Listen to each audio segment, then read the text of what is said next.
ਵਾਹਿਗੁਰੂ ਜੀ ਕਾ ਖਾਲਸਾ ਵਾਹਿਗੁਰੂ ਜੀ ਕੀ ਫਤਿਹ। ਸੰਗਤ ਜੀ ਅੱਜ ਆਪਾਂ ਗੁਰੂ ਗ੍ਰੰਥ ਸਾਹਿਬ ਜੀ ਦੇ ਅੰਗ 551 ਤੋਂ ਲੈ ਕੇ 552 ਤੱਕ ਸਵੈਮਨ ਬਾਣੀ ਦੀ ਵਿਚਾਰ ਕਰਦੇ ਹਾਂ ਜੀ। ਆਓ ਆਪਾਂ ਗੁਰਬਾਣੀ ਦੀ ਲੜੀ ਨਾਲ ਜੁੜੀਏ ਸੰਗਤ ਜੀ। ਵਾਹਿਗੁਰੂ ਜੀ। ਪੌੜੀ ਜਦੋਂ ਆਪੇ ਥਾਟ ਕੀਆ ਬਹਿ ਕਰਤੈ, ਤਦੋਂ ਪੁੱਛ ਨ ਸੇਵਕ ਬੀਆ। ਤਦੋਂ ਕਿਆ ਕੋ ਲੇਵੈ ਕਿਆ ਕੋ ਦੇਵੈ, ਜਾਂ ਅਵਰ ਨ ਦੂਜਾ ਕੀਆ। ਫਿਰ ਆਪੇ ਜਗਤ ਉਪਾਇਆ ਕਰਤੈ, ਦਾਨ ਸਭਨਾ ਕੋ ਦੀਆ। ਆਪੇ ਸੇਵ ਬਣਾਈਨ ਗੁਰਮੁਖ, ਆਪੇ ਅੰਮ੍ਰਿਤ ਪੀਆ। ਆਪ ਨਿਰੰਕਾਰ ਆਕਾਰ ਹੈ, ਆਪੇ ਆਪੇ ਕਰੈ ਸੋ ਥੀਆ। ਹਾਂਜੀ ਸੰਗਤ ਜੀ, ਗੁਰੂ ਰਾਮਦਾਸ ਜੀ ਕਹਿੰਦੇ ਨੇ ਜਦੋਂ ਪਰਮੇਸ਼ਰ ਨੇ ਸ੍ਰਿਸ਼ਟੀ ਦੀ ਰਚਨਾ ਕੀਤੀ ਤਾਂ ਪਰਮੇਸ਼ਰ ਨੇ ਆਪਣੇ ਕਿਸੇ ਸੇਵਕ ਤੋਂ ਇਹਦੇ ਵਿੱਚ ਕੋਈ ਸਲਾਹ ਮਸ਼ਵਰਾ ਨਹੀਂ ਲਿਆ। ਪਰਮੇਸ਼ਰ ਨੇ ਆਪ ਹੀ ਇਕੱਲੇ ਆਪਣੀ ਸੁਤੰਤਰ ਇੱਛਾ ਨਾਲ ਸ੍ਰਿਸ਼ਟੀ ਦੀ ਰਚਨਾ ਕੀਤੀ ਆ। ਕਹਿੰਦੇ ਜਦੋਂ ਪਰਮੇਸ਼ਰ ਤੋਂ ਬਿਨਾਂ ਹੋਰ ਕੋਈ ਨਹੀਂ ਸੀ ਸ੍ਰਿਸ਼ਟੀ ਦੇ ਵਿੱਚ, ਤਾਂ ਕੌਣ ਕਿਸੇ ਨੂੰ ਕੁਛ ਦੇਣ ਵਾਲਾ ਸੀ ਤੇ ਕੌਣ ਕੁਛ ਲੈਣ ਵਾਲਾ ਸੀ। ਸਿਰਫ ਪਰਮੇਸ਼ਰ ਆਪ ਹੀ ਆਪ ਸੀ। ਫਿਰ ਪਰਮੇਸ਼ਰ ਨੇ ਕਹਿੰਦੇ ਜਗਤ ਦੀ ਰਚਨਾ ਕੀਤੀ। ਫਿਰ ਸਾਰੇ ਜਗਤ ਦੇ ਜੀਵਾਂ ਨੂੰ ਬਖਸ਼ਿਸ਼ਾਂ ਦਿੱਤੀਆਂ, ਦਾਤਾਂ ਦਾਨ ਦਿੱਤੀਆਂ। ਫਿਰ ਆਪ ਹੀ ਪਰਮੇਸ਼ਰ ਨੇ ਕਹਿੰਦੇ ਜਿਹੜੀ ਸੇਵਾ ਭਗਤੀ ਦੀ ਗੁਰੂ ਦੇ ਰਾਹੀਂ ਜੁਗਤ ਬਣਾਈ ਆ, ਉਹ ਵੀ ਪਰਮੇਸ਼ਰ ਨੇ ਆਪ ਹੀ ਬਣਾਈ ਆ। ਆਪ ਹੀ ਫਿਰ ਨਾਮ ਜਲ ਵੀ ਪੀਤਾ। ਪਰਮੇਸ਼ਰ ਆਪ ਹੀ ਆਕਾਰ ਤੋਂ ਰਹਿਤ ਹੈ ਅਤੇ ਆਪ ਹੀ ਸੰਸਾਰ ਦੇ ਰੂਪ ਵਿੱਚ ਆਕਾਰ ਵਾਲਾ ਵੀ ਹੈ। ਫਿਰ ਜੋ ਕੁਛ ਕਰਦਾ ਹੈ ਪਰਮੇਸ਼ਰ ਆਪ ਹੀ ਕਰਦਾ ਹੈ। ਸ਼ਲੋਕ ਮਹੱਲਾ ਤੀਜਾ। ਗੁਰਮੁਖ ਪ੍ਰਭ ਸੇਵੇ ਸਦ ਸਾਚਾ, ਅਨ ਦਿਨ ਸਹਿਜ ਪਿਆਰ। ਸਦਾ ਆਨੰਦ ਗਾਵੈ ਗੁਣ ਸਾਚੇ, ਅਰਧ ਉਰਧ ਉਰ ਤਾਰ। ਅੰਤਰ ਪ੍ਰੀਤਮ ਵਸਿਆ, ਤੁਰ ਕਰਮ ਲਿਖਿਆ ਕਰਤਾਰ। ਨਾਨਕ ਆਪ ਮਿਲਾਇਨ, ਆਪੇ ਕਿਰਪਾ ਤਾਰ। ਹਾਂਜੀ ਸੰਗਤ ਜੀ, ਗੁਰੂ ਅਮਰਦਾਸ ਜੀ ਕਹਿੰਦੇ ਨੇ ਜਿਹੜੇ ਗੁਰੂ ਦੇ ਸਨਮੁਖ ਰਹਿੰਦੇ ਨੇ ਉਹ ਸਦਾ ਹੀ ਪਰਮੇਸ਼ਰ ਦਾ ਨਾਮ ਜਪਦੇ ਨੇ ਔਰ ਪਰਮੇਸ਼ਰ ਨੂੰ ਬੜੇ ਪਿਆਰ ਕਰਦੇ ਨੇ, ਪ੍ਰੇਮ ਵਿੱਚ ਭਿੱਜੇ ਰਹਿੰਦੇ ਨੇ, ਸਦਾ ਆਨੰਦ ਵਿੱਚ ਰਹਿੰਦੇ ਨੇ। ਉਹ ਪਰਮੇਸ਼ਰ ਦੇ ਗੁਣ ਗਾ ਕੇ ਜੋ ਪਰਮੇਸ਼ਰ ਅੰਦਰ ਬਾਹਰ ਹਰ ਇੱਕ ਜਗ੍ਹਾ 'ਤੇ ਵਿਆਪਕ ਆ, ਉਹਨੂੰ ਆਪਣੇ ਹਿਰਦੇ 'ਚ ਵਸਾਉਂਦੇ ਨੇ। ਕਹਿੰਦੇ ਉਹਨਾਂ ਜੀਵਾਂ ਦੇ ਅੰਦਰ ਪਰਮੇਸ਼ਰ ਦਾ ਪ੍ਰੇਮ ਵਸਦਾ ਜਿਨ੍ਹਾਂ ਦੇ ਪੂਰਬਲੇ ਕਰਮ ਇਸ ਤਰ੍ਹਾਂ ਦੇ ਲਿਖੇ ਨੇ। ਫਿਰ ਪਰਮੇਸ਼ਰ ਨੇ ਕਰਮਾਂ ਦੇ ਅਨੁਸਾਰ ਲੇਖ ਲਿਖਿਆ ਕਿ ਉਹਨਾਂ ਦੇ ਅੰਦਰ ਪਰਮੇਸ਼ਰ ਲਈ ਪ੍ਰੇਮ ਆ ਜਾਂਦਾ। ਨਾਨਕ ਜੀ ਕਹਿੰਦੇ ਨੇ ਪਰਮੇਸ਼ਰ ਆਪ ਹੀ ਕਿਰਪਾ ਕਰਕੇ ਜੀਵਾਂ ਨੂੰ ਆਪਣੇ ਨਾਲ ਮਿਲਾ ਲੈਂਦਾ ਹੈ। ਮਹੱਲਾ ਤੀਜਾ। ਕਹੀਐ ਕਥੀਐ ਨਾ ਪਾਈਐ, ਅਨ ਦਿਨ ਰਹੇ ਸਦਾ ਗੁਣ ਗਾਏ। ਵਾਹਿਗੁਰੂ ਜੀ। ਵਿਣ ਕਰਮੈ ਕਿਨੇ ਨ ਪਾਇਓ, ਭੌਕ ਮੋਏ ਬਿਲ ਲਾਏ। ਗੁਰ ਕੈ ਸ਼ਬਦ ਮਨ ਤਨ ਭਿਜੈ, ਆਪ ਵਸੈ ਮਨ ਆਏ। ਨਾਨਕ ਨਦਰੀ ਪਾਈਐ, ਆਪੇ ਲਏ ਮਿਲਾਏ। ਕਹਿੰਦੇ ਕੋਈ ਜੀਵ ਚਾਹੇ ਹਰ ਵਕਤ ਉਹਦੇ ਗੁਣ ਗਾਉਂਦਾ ਰਹੇ, ਪਰ ਸਿਰਫ ਕਹਿਣ ਦੇ ਨਾਲ, ਕਥਨ ਕਰਨ ਦੇ ਨਾਲ ਪਰਮੇਸ਼ਰ ਨਹੀਂ ਪਾਇਆ ਜਾਂਦਾ। ਪਰਮੇਸ਼ਰ ਕਹਿੰਦੇ ਉਹਦੀ ਬਖਸ਼ਿਸ਼ ਨਾਲ ਹੀ ਪਾਇਆ ਜਾਂਦਾ। ਬਹੁਤ ਦੁਨੀਆ ਇਸ ਵੱਲੋਂ ਕਿ ਅਸੀਂ ਪਰਮੇਸ਼ਰ ਨੂੰ ਪਾਉਣਾ ਤਾਂਘ ਵਿੱਚ ਰੋਂਦੀ ਆ, ਪਰ ਉਹਦੇ ਪਰਮੇਸ਼ਰ ਦੀ ਬਖਸ਼ਿਸ਼ ਨਾਲ ਹੀ ਉਹਨੂੰ ਪਾਇਆ ਜਾ ਸਕਦਾ। ਗੁਰੂ ਦੇ ਸ਼ਬਦ ਦੇ ਰਾਹੀਂ ਜੀਵ ਦਾ ਮਨ ਅਤੇ ਹਿਰਦਾ ਪਰਮੇਸ਼ਰ ਦੇ ਪ੍ਰੇਮ ਦੇ ਨਾਲ ਭਿੱਜ ਜਾਂਦਾ। ਫਿਰ ਪਰਮੇਸ਼ਰ ਆ ਕੇ ਮਨ 'ਚ ਵਸਦਾ। ਨਾਨਕ ਜੀ ਕਹਿੰਦੇ ਨੇ ਜਦੋਂ ਪਰਮੇਸ਼ਰ ਦੀ ਆਪ ਮਿਹਰ ਦੀ ਨਜ਼ਰ ਹੁੰਦੀ ਆ, ਫਿਰ ਪਰਮੇਸ਼ਰ ਜੀਵ ਨੂੰ ਆਪਣੇ 'ਚ ਲੀਨ ਕਰ ਲੈਂਦਾ। ਪੌੜੀ ਆਪੇ ਵੇਦ ਪੁਰਾਣ ਸਭ ਸਾਸਤ, ਆਪ ਕਥੈ ਆਪ ਪੀਜੈ, ਆਪੇ ਹੀ ਬਹਿ ਪੂਜੇ ਕਰਤਾ, ਆਪ ਪਰਪੰਚ ਕਰੀਜੈ। ਆਪ ਪਰਵਿਰਤ ਆਪ ਨਿਰਵਿਰਤੀ, ਆਪੇ ਅਕਥ ਕਥੀਜੈ।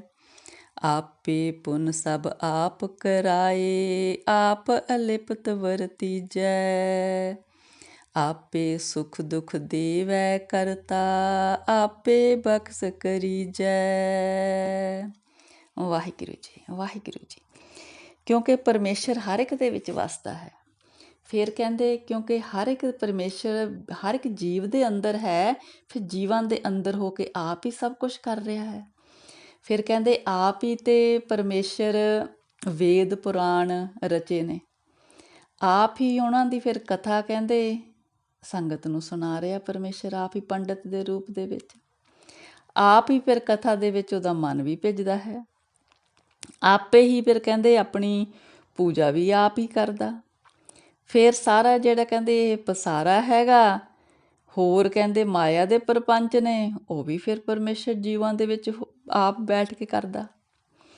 ਆਪੇ ਹੀ ਕਹਿੰਦੇ ਫਿਰ ਮਾਇਆ ਤੋਂ ਨਿਰਲੇਪ ਵੀ ਹੈ, ਆਪੇ ਮਾਇਆ ਦੇ ਵਿੱਚ ਲਿਪਤ ਵੀ ਹੈ। ਆਪਣੀ ਕਥਾ ਵੀ ਕਹਿੰਦੇ ਫਿਰ ਆਪ ਹੀ ਉਹ ਸਾਰਿਆਂ ਨੂੰ ਸੁਣਾ ਰਿਹਾ ਹੈ। ਆਪੇ ਫਿਰ ਕਹਿੰਦੇ ਸਾਰੇ ਤਰ੍ਹਾਂ ਦੇ ਪੁੰਨ ਪਾਪ ਕਰਾਉਂਦਾ, ਅਤੇ ਆਪੇ ਹੀ ਫਿਰ ਅਲਿਪਤ ਵੀ ਰਹਿੰਦਾ ਹੈਗਾ, ਵੀ ਇਸ ਪੁੰਨ ਪਾਪ ਦਾ ਉਹ 'ਤੇ ਕੋਈ ਅਸਰ ਨਹੀਂ ਹੈਗਾ। ਆਪੇ ਹੀ ਕਹਿੰਦੇ ਜੀਵਾਂ ਨੂੰ ਸੁੱਖ ਦੁੱਖ ਦੇਣ ਵਾਲਾ, ਆਪੇ ਹੀ ਫਿਰ ਜੀਵਾਂ 'ਤੇ ਮਿਹਰ ਵੀ ਕਰਨ ਵਾਲਾ। ਸ਼ਲੋਕ ਮਹੱਲਾ ਤੀਜਾ। ਸੇਖਾ ਅੰਦਰੋਂ ਜੋਰ ਛੱਡ ਤੂੰ, ਭਉ ਕਰ ਚੱਲ ਗਵਾਏ। ਗੁਰ ਕੈ ਪੈ ਕੇਤੇ ਨਿਸਤਰੇ, ਪੈ ਵਿੱਚ ਨਿਰਭਉ ਪਾਏ। ਮਨ ਕਠੋਰ ਸ਼ਬਦ ਭੇਦ ਤੂੰ, ਸ਼ਾਂਤ ਵਸੈ ਮਨ ਆਏ। ਸ਼ਾਂਤੀ ਵਿੱਚ ਕਾਰ ਕਮਾਵਣੀ, ਸਾ ਖਸਮ ਪਾਏ ਥਾਏ। ਨਾਨਕ ਕਾਮ ਕ੍ਰੋਧ ਕਿਨੈ ਨਾ ਪਾਇਓ, ਪੁੱਛੋ ਗਿਆਨੀ ਜਾਏ। ਵਾਹਿਗੁਰੂ ਜੀ। ਕਹਿੰਦੇ ਹੇ ਸੇਖਾ, ਆਪਣੇ ਅੰਦਰੋਂ ਕਹਿੰਦੇ ਜ਼ੋਰ ਛੱਡ ਦੇ ਕਿ ਵੀ ਮੇਰਾ ਬਲ ਹੈ। ਪਰਮੇਸ਼ਰ ਦੇ ਡਰ ਅਦਬ ਵਿੱਚ ਰਹਿ ਅਤੇ ਆਪਣਾ ਝੱਲਾਪਣ ਖਤਮ ਕਰ ਲੈ। ਕਹਿੰਦੇ ਗੁਰੂ ਦੇ ਡਰ ਅਦਬ ਦੇ ਵਿੱਚ ਰਹਿ ਕੇ ਕਿੰਨੀ ਦੁਨੀਆ ਇਸ ਜਗਤ ਤੋਂ ਪਾਰ ਹੋ ਗਈ ਹੈ, ਭਵਜਲ ਤੋਂ। ਜੇ ਉਹਦੇ ਪਰਮੇਸ਼ਰ ਦੇ ਡਰ ਅਦਬ ਵਿੱਚ ਰਹੇਗਾ ਤਾਂ ਉਹ ਪਰਮੇਸ਼ਰ ਜਿਹਨੂੰ ਕਿਸੇ ਦਾ ਡਰ ਨਹੀਂ, ਤਾਂ ਉਹਨੂੰ ਪਾ ਲਵੇਂਗਾ। ਤੇਰਾ ਮਨ ਕਹਿੰਦੇ ਮਾਇਆ ਕਰਕੇ ਕਠੋਰ ਹੈ।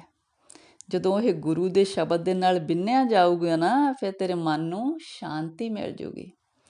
ਜਦੋਂ ਸ਼ਾਂਤੀ ਦੇ ਵਿੱਚ ਪਰਮੇਸ਼ਰ ਦਾ ਨਾਮ ਜਪੇਂਗਾ ਅੰਦਰੋਂ, ਜਦੋਂ ਤੇਰੇ ਹਿਰਦੇ ਵਿੱਚ ਠੰਡ ਵਰਤੂਗੀ, ਤਾਂ ਉਹ ਤੇਰੀ ਕੀਤੀ ਹੋਈ ਘਾਲ ਕਮਾਈ ਪਰਮੇਸ਼ਰ ਦੀ ਹਜ਼ੂਰੀ ਦੇ ਵਿੱਚ ਥਾਂ ਪਾ ਲੂਗੀ। ਨਾਨਕ ਜੀ ਕਹਿੰਦੇ ਨੇ ਕਿਸੇ ਗਿਆਨ ਵਾਲੇ ਨੂੰ ਜਾ ਕੇ ਪੁੱਛੋ, ਕਾਮ ਕ੍ਰੋਧ ਦੇ ਕਾਰਨ ਕਿਸੇ ਨੇ ਪਰਮੇਸ਼ਰ ਨੂੰ ਨਹੀਂ ਪਾਇਆ। ਇਹ ਵਿਕਾਰਾਂ ਜਿਹੜੇ ਹੈਗੇ ਨੇ, ਇਹ ਪਰਮੇਸ਼ਰ ਤੋਂ ਹਮੇਸ਼ਾ ਹੀ ਜੀਵ ਨੂੰ ਦੂਰ ਰੱਖਦੇ ਨੇ। ਇਹਨਾਂ ਕਰਕੇ ਪਰਮੇਸ਼ਰ ਨਹੀਂ ਪਾਇਆ ਜਾ ਸਕਦਾ। ਮਹੱਲਾ ਤੀਜਾ। ਮਨ ਮੁਖ ਮਾਇਆ ਮੋਹ ਹੈ, ਨਾਮ ਨ ਲੱਗੋ ਪਿਆਰ। ਕੂੜ ਕਮਾਵੈ ਕੂੜ ਸੰਗ੍ਰਹਿ, ਕੂੜ ਕਰੇ ਆਹਾਰ। ਬਿਖ ਮਾਇਆ ਤਨ ਸੰਚ ਮਰੈ, ਅੰਤੇ ਹੋਏ ਸਭ ਸਾਰ। ਕਰਮ ਧਰਮ ਸੁਚ ਸੰਜਮ ਕਰੈ, ਅੰਤਰ ਲੋਭ ਵਿਕਾਰ। ਹਾਂਜੀ ਸੰਗਤ ਜੀ, ਪਾਤਸ਼ਾਹ ਕਹਿੰਦੇ ਨੇ ਜਿਹੜੇ ਜੀਵ ਮਨ ਦੇ ਪਿੱਛੇ ਚੱਲਣ ਵਾਲੇ ਨੇ, ਉਹਨਾਂ ਨੂੰ ਮਾਇਆ ਨਾਲ ਮੋਹ ਹੈ, ਪਰਮੇਸ਼ਰ ਦੇ ਨਾਮ ਵਿੱਚ ਉਹਨਾਂ ਨੂੰ ਪਿਆਰ ਨਹੀਂ ਲੱਗਦਾ ਹੈਗਾ। ਉਹ ਕੂੜ ਦੀ ਕਮਾਈ ਕਰਦੇ ਨੇ, ਕੂੜ ਦੀ ਕਮਾਈ ਇਕੱਠੀ ਕਰਦੇ ਨੇ, ਉਹਨਾਂ ਦਾ ਖਾਣਾ ਪੀਣਾ ਵੀ ਕੂੜ ਹੈ। ਜਿਹੜੀ ਹੈਗੀ ਆ ਵਿਖਿਆ ਮਾਇਆ ਧਨ, ਇਹਨੂੰ ਇਕੱਠਾ ਕਰਦੇ ਨੇ, ਜੋ ਅੰਤ ਦੇ ਵਿੱਚ ਵਿਅਰਥ ਜਾਂਦਾ ਹੈ। ਕਹਿੰਦੇ ਜੇ ਕੋਈ ਕਰਮ ਧਰਮ ਦੇ ਕੰਮ ਵੀ ਕਰਦੇ ਨੇ ਤਾਂ ਇਹਨਾਂ ਦੇ ਕਾਰਨ ਵੀ ਉਹਨਾਂ ਦੇ ਅੰਦਰ ਲੋਭ ਹੋ ਜਾਂਦਾ, ਹੰਕਾਰ ਆ ਜਾਂਦਾ, ਵਿਕਾਰਾਂ ਨਾਲ ਭਰ ਜਾਂਦੇ ਨੇ।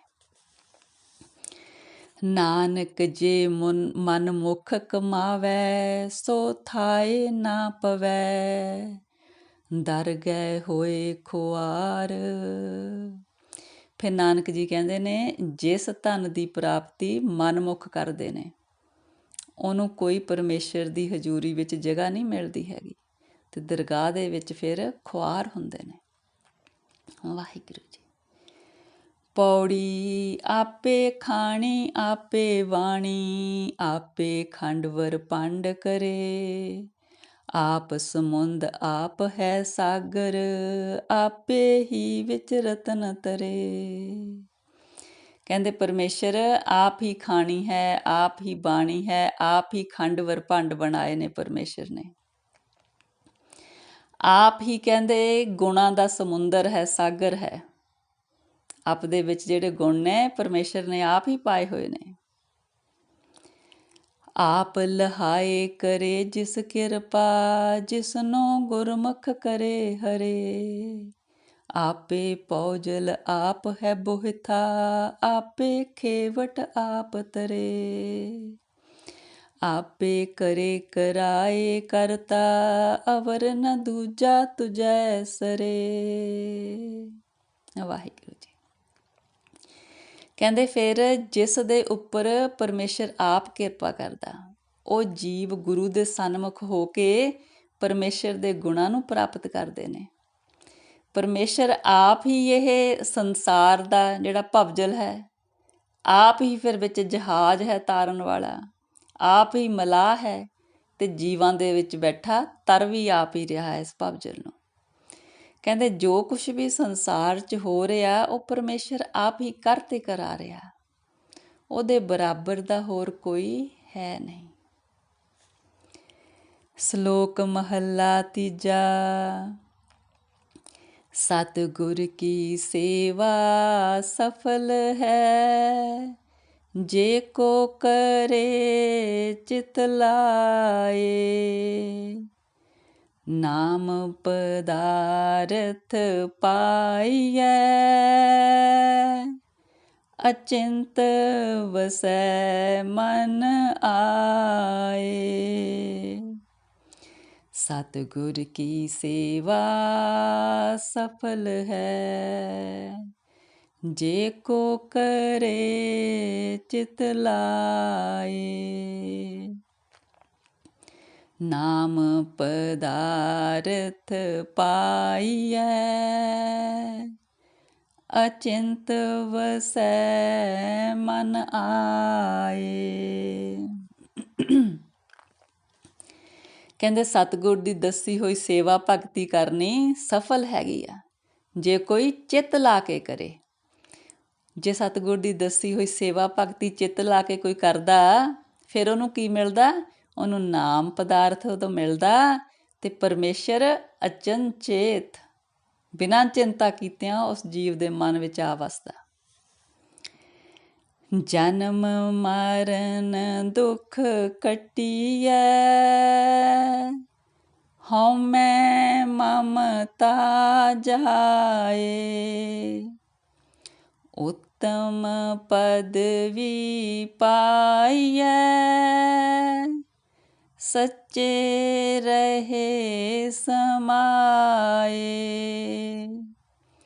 ਨਾਨਕ ਪੂਰਬ ਜਿਨ ਕੋ ਲਿਖਿਆ, ਤਿਨ ਸਤਿਗੁਰੂ ਮਿਲਿਆ ਆਏ, ਨਾਨਕ ਪੂਰਬ ਜਿਨ ਕੋ ਲਿਖਿਆ, ਤਿਨ ਸਤਿਗੁਰ ਮਿਲਿਆ ਆਏ। ਫਿਰ ਜਿਸ ਜੀਵ ਦੇ ਮਨ ਵਿੱਚ ਪਰਮੇਸ਼ਰ ਆ ਵਸਿਆ, ਕਹਿੰਦੇ ਉਹਦਾ ਜਨਮ ਮਰਨ ਦਾ ਦੁੱਖ ਹੈ ਜਿਹੜਾ ਆਵਾਗਮਨ ਦਾ, ਉਹ ਕੱਟ ਹੋ ਜਾਂਦਾ। ਉਹਦੇ ਅੰਦਰੋਂ ਹਉਮੈ ਤੇ ਮਮਤਾ ਵੀ ਖਤਮ ਹੋ ਜਾਂਦੀ ਹੈ ਸੰਸਾਰਕ। ਉਹ ਕਹਿੰਦੇ ਉੱਚੀ ਪਦਵੀ ਪਾ ਲੈਂਦਾ ਅਤੇ ਹਮੇਸ਼ਾ ਪਰਮੇਸ਼ਰ ਦੇ ਵਿੱਚ ਲੀਨ ਹੋਇਆ ਰਹਿੰਦਾ, ਉਹਦੀ ਸੁਰਤ ਪਰਮੇਸ਼ਰ ਵਿੱਚ ਸਮਾਈ ਰਹਿੰਦੀ ਆ। ਫਿਰ ਨਾਨਕ ਜੀ ਕਹਿੰਦੇ ਨੇ ਜਿਨ੍ਹਾਂ ਦੇ ਭਾਗਾਂ ਵਿੱਚ ਪਿਛਲੇ ਪੂਰਵਲੇ ਕਰਮ ਚੰਗੇ ਸੀਗੇ, ਲਿਖਿਆ ਸੀ, ਉਹਨਾਂ ਦਾ ਹੀ ਇਸ ਜਨਮ ਦੇ ਵਿੱਚ ਸਤਿਗੁਰੂ ਨਾਲ ਮਿਲਾਪ ਹੋਇਆ। ਮਹੱਲਾ ਤੀਜਾ। ਨਾਮ ਰਤਾ ਸਤਿਗੁਰੂ ਹੈ, ਕਲ ਯੁਗ ਬੋਹਿਥ ਹੋਏ। ਗੁਰਮੁਖ ਹੋਵੈ ਸੋ ਪਾਰ ਪਵੈ, ਜਿਨ੍ਹਾਂ ਅੰਦਰ ਸੱਚਾ ਸੋਏ। ਨਾਮ ਸਮਾਲੇ ਨਾਮ ਸੰਗ੍ਰਹਿ, ਨਾਮੇ ਹੀ ਪਤ ਹੋਏ। ਨਾਨਕ ਸਤਿਗੁਰ ਪਾਇਆ, ਕਰਮ ਪ੍ਰਾਪਤ ਹੋਏ।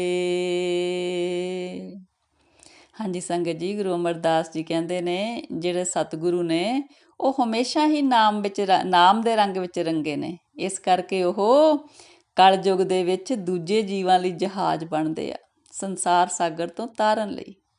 ਕਹਿੰਦੇ ਜੋ ਗੁਰੂ ਦੇ ਸਨਮੁਖ ਰਹਿੰਦੇ ਨੇ ਉਹ ਪਾਰ ਪਾਵੇ ਜਾਂਦੇ ਨੇ, ਇਸ ਸੰਸਾਰ ਸਾਗਰ ਤੋਂ ਪਾਰ ਹੋ ਜਾਂਦੇ ਨੇ, ਜਿਨ੍ਹਾਂ ਦੇ ਅੰਦਰ ਉਹ ਸੱਚਾ ਪਰਮੇਸ਼ਰ ਵਸ ਗਿਆ। ਕਹਿੰਦੇ ਉਹ ਨਾਮ ਸਿਮਰਦੇ ਨੇ, ਨਾਮ ਦੀ ਕਮਾਈ ਇਕੱਠੀ ਕਰਦੇ ਨੇ, ਨਾਮ ਦੇ ਸਦਕਾ ਉਹਨਾਂ ਨੂੰ ਆਦਰ ਮਿਲਦਾ। ਨਾਨਕ ਜੀ ਕਹਿੰਦੇ ਨੇ ਸਤਿਗੁਰ ਉਹਨਾਂ ਨੇ ਹੀ ਪ੍ਰਾਪਤ ਕੀਤਾ, ਸਤਿਗੁਰ ਦਾ ਮੇਲ ਉਹਨਾਂ ਨੂੰ ਹੀ ਹੋਇਆ ਜਿਨ੍ਹਾਂ 'ਤੇ ਪਰਮੇਸ਼ਰ ਦੀ ਰਹਿਮਤ ਹੋਈ ਆ। ਪਰਮੇਸ਼ਰ ਦਾ ਕਰਮ ਹੋਇਆ, ਕਰਮ ਹੁੰਦਾ ਰਹਿਮਤ ਹੋਈ, ਨਜ਼ਰ ਹੋਈ, ਨਦਰ ਹੋਈ, ਮਿਹਰ ਦੀ ਦ੍ਰਿਸ਼ਟੀ ਹੋਈ। ਪੌੜੀ। ਆਪੇ ਪਾਰਸ ਆਪ ਤਾਤ ਹੈ, ਆਪ ਕੀ ਤੋਨ ਕੰਚਨ। ਆਪੇ ਠਾਕੁਰ ਸੇਵਕ ਆਪੇ, ਆਪੇ ਹੀ ਪਾਪ ਖੰਡਨ। ਆਪੇ ਸਭ ਘਟ ਭੋਗਵੈ ਸੁਆਮੀ, ਆਪੇ ਹੀ ਸਭ ਅੰਜਨ। ਆਪ ਵਿਵੇਕ ਆਪ ਸਭ ਬੇਤਾ, ਆਪੇ ਗੁਰਮੁਖ ਪੰਜਨ।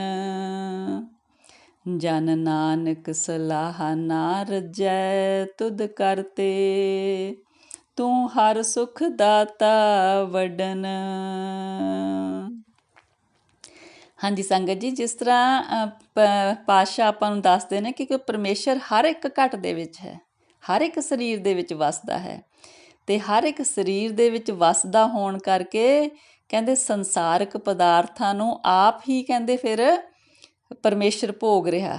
ਆਪੇ ਹੀ ਕਹਿੰਦੇ ਪਾਰਸ ਹੈ, ਆਪੇ ਹੀ ਲੋਹਾ ਹੈ, ਆਪ ਹੀ ਲੋਹੇ ਨੂੰ ਪਾਰਸ ਦੀ ਸ਼ੋਅ ਦੇ ਕੇ ਬਣਾਉਣ ਵਾਲਾ ਸੋਨਾ ਹੈ। ਕੰਚਨ ਵੀ ਆਪ ਬਣਾਉਂਦਾ, ਧਾਤ ਵੀ ਆਪ ਆ ਅਤੇ ਪਾਰਸ ਵੀ ਆਪ ਆ। ਆਪੇ ਹੀ ਠਾਕੁਰ ਆ, ਆਪੇ ਹੀ ਸੇਵਕ ਆ, ਆਪ ਹੀ ਜੀਵਾਂ ਦੇ ਪਾਪ ਖਤਮ ਕਰਦਾ। ਆਪੇ ਹੀ ਸਾਰੇ ਸਰੀਰਾਂ ਦੇ ਵਿੱਚ ਬੈਠਾ ਹੋਣ ਕਰਕੇ ਸੰਸਾਰਕ ਪਦਾਰਥ ਭੋਗਦਾ, ਮਾਇਆ ਵੀ ਆਪ ਹੀ ਹੈ। ਆਪ ਹੀ ਗਿਆਨ ਹੈ, ਆਪ ਹੀ ਗਿਆਨ ਨੂੰ ਜਾਣਨ ਵਾਲਾ ਹੈ, ਆਪ ਹੀ ਗੁਰੂ ਦੇ ਸਨਮੁਖ ਹੋ ਕੇ ਜੀਵਾਂ ਦੇ ਦੁੱਖ ਕੱਟਣ ਵਾਲਾ, ਵਿਕਾਰ ਬੰਧਨ ਕੱਟਣ ਵਾਲਾ ਹੈ। ਨਾਨਕ ਜੀ ਕਹਿੰਦੇ ਨੇ ਕਿ ਹੇ ਪਰਮੇਸ਼ਰ ਜੀ, ਤੁਹਾਡੀ ਸਿਫਤ ਸਲਾਹ ਕਰਦਾ ਨਾਨਕ ਰੱਜਦਾ ਨਹੀਂ ਹੈ। ਕਹਿੰਦੇ ਤੂੰ ਸਭ ਤੋਂ ਵੱਡਾ ਦਾਤਾ ਹੈ, ਤੂੰ ਹੀ ਸੁੱਖ ਦੇਣ ਵਾਲਾ ਹੈ ਜੀਵਾਂ ਨੂੰ। ਸ਼ਲੋਕ ਮਹੱਲਾ ਚੌਥਾ। ਬਿਨ ਸਤਿਗੁਰ ਸੇਵੇ ਜੀ ਕੇ ਬੰਦਨਾ, ਜੇਤੇ ਕਰਮ ਕਮਾਹੇ। ਬਿਨ ਸਤਿਗੁਰ ਸੇਵੈ ਠਵਰ ਨ ਪਾਵਹੀ, ਮਰ ਜੰਮੈ ਆਵੈ ਜਾਹੇ। ਬਿਨ ਸਤਿਗੁਰ ਸੇਵੇ ਫਿੱਕਾ ਬੋਲਣਾ, ਨਾਮ ਨਾ ਵਸੈ ਮਨ ਆਏ। ਨਾਨਕ ਬਿਨ ਸਤਿਗੁਰ ਸੇਵੇ ਜਮਪੁਰ ਬੱਧੇ, ਮਾਰੀਐ ਮੋਹਿ ਕਾਲੈ ਉਠ ਜਾਹੇ। ਵਾਹਿਗੁਰੂ ਜੀ।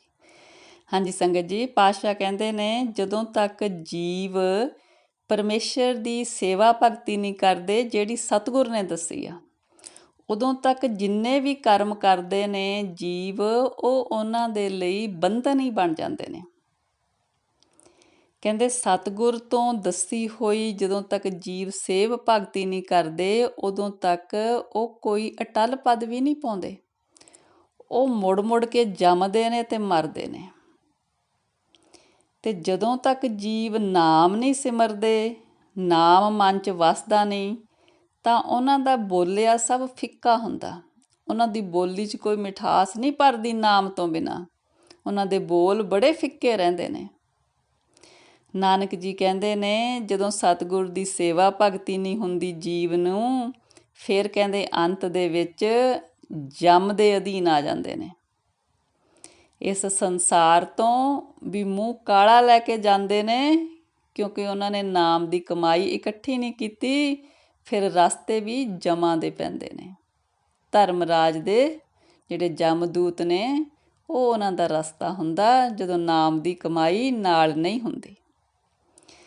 ਹਾਂਜੀ ਸੰਗਤ ਜੀ, ਇੰਨੀਆਂ ਵਿਚਾਰਾਂ ਪ੍ਰਵਾਨ ਕਰਨੀਆਂ ਜੀ। ਵਿਚਾਰਾਂ ਦੀ ਸਾਂਝ ਪਾਉਂਦਿਆਂ ਹੋਈਆਂ ਅਨੇਕਾਂ ਗਲਤੀਆਂ ਬਖਸ਼ਣੀਆਂ ਜੀ। ਸਤਿਗੁਰੂ ਜੀ, ਪਰਮੇਸ਼ਰ ਜੀ, ਆਪ ਦੀ ਧੁਰਕੀ ਬਾਣੀ ਦੀ ਵਿਚਾਰ ਕਰਦਿਆਂ, ਬਾਣੀ ਪੜ੍ਹਦਿਆਂ ਹੋਈਆਂ ਬੇਅੰਤ ਗਲਤੀਆਂ ਇਸ ਬੱਚੀ ਨੂੰ ਅਣਜਾਣ ਸਮਝ ਕੇ ਬਖਸ਼ਣੀਆਂ ਸਤਿਗੁਰੂ ਜੀ। ਅੱਗੇ ਤੋਂ ਸਮੱਤ ਦੇਣੀ ਪਰਮੇਸ਼ਰ ਜੀ। ਵਾਹਿਗੁਰੂ ਜੀ ਕਾ ਖਾਲਸਾ, ਵਾਹਿਗੁਰੂ ਜੀ ਕੀ ਫਤਿਹ ਜੀ। ਵਾਹਿਗੁਰੂ ਜੀ, ਵਾਹਿਗੁਰੂ ਜੀ, ਵਾਹਿਗੁਰੂ, ਵਾਹਿਗੁਰੂ, ਵਾਹਿਗੁਰੂ।